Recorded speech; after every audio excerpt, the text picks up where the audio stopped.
Salut toi. Aujourd'hui, petite vidéo très rapide où je vais te présenter 4 variations de curl qu'on voit pas souvent, mais qui pourraient très bien se faire une place dans ton programme. Les curls sont les exercices de flexion du coude, donc ceux où on plie le coude, et qui visent principalement les biceps, puis les avant-bras. De base, l'exemple typique des curls, c'est le curl à la barre EZ.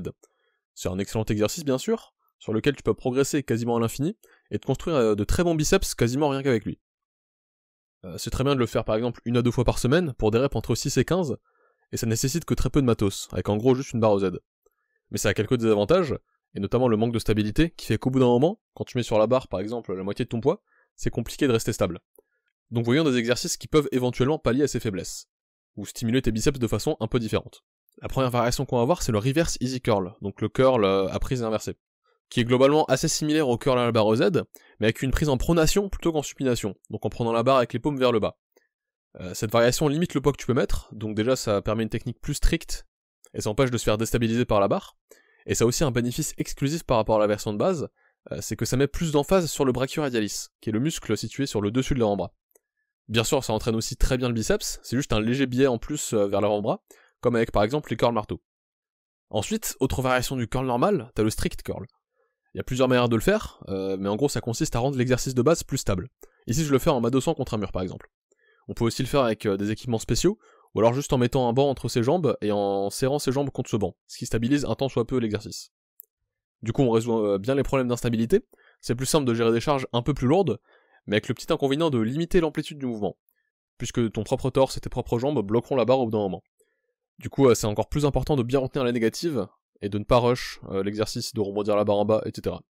Ensuite, autre exercice de base, t'as le preacher curl, donc le curl pupitre. C'est l'autre exercice classique de curl avec le curl à la barre EZ. Celui-là a l'avantage d'être complètement stable, puisqu'on se repose les coudes sur le pad.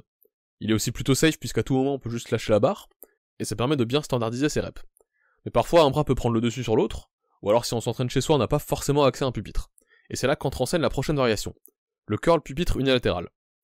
Tu pourras aussi le faire sur un pupitre normal, mais puisqu'on le fait maintenant un bras à la fois, et avec un halter, tu peux aussi utiliser un banc normal, en l'inclinant. Ce qui veut dire que tu peux aussi choisir l'inclinaison.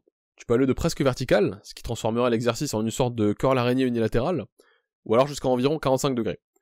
Pour moi, la zone idéale, c'est environ 60 degrés d'inclinaison, ce qui me permet de descendre bien bas et d'avoir une forte tension au point le plus bas du mouvement. Donc quand le biceps est le plus étiré, ce qui est plus efficace pour un bon stimulus. C'est un excellent exercice sur lequel il est toujours kiffant de progresser. Et si tu l'as jamais essayé, je te le conseille fortement.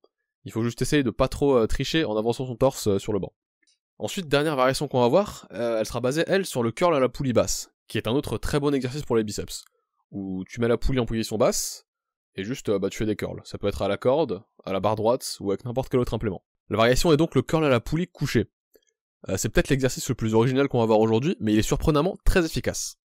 À la base, je l'ai découvert par hasard en essayant de trouver un exercice pour les biceps, alors que la poulie de mon home gym n'a que la position haute, et en me mettant sur un banc décliné, j'ai trouvé ce petit setup, que quelqu'un a sûrement déjà dû faire quelque part, donc je dis pas que je l'ai inventé, mais en tout cas c'est une excellente variation.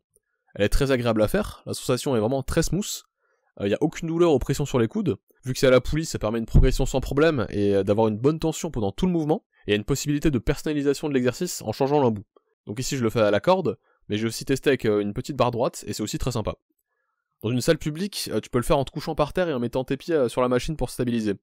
Donc je te conseille de bien mettre un tapis en dessous de toi pour éviter de passer la serpillière, mais si t'as pas peur de ce que les autres pensent, je te conseille d'essayer. Tu trouveras peut-être un nouvel exercice favori parmi cette petite liste. Donc si ça t'a plu, n'hésite pas à t'abonner, mettre un like et partager la vidéo, ça m'aiderait beaucoup. Merci d'avoir regardé, c'était Soub, et à la prochaine.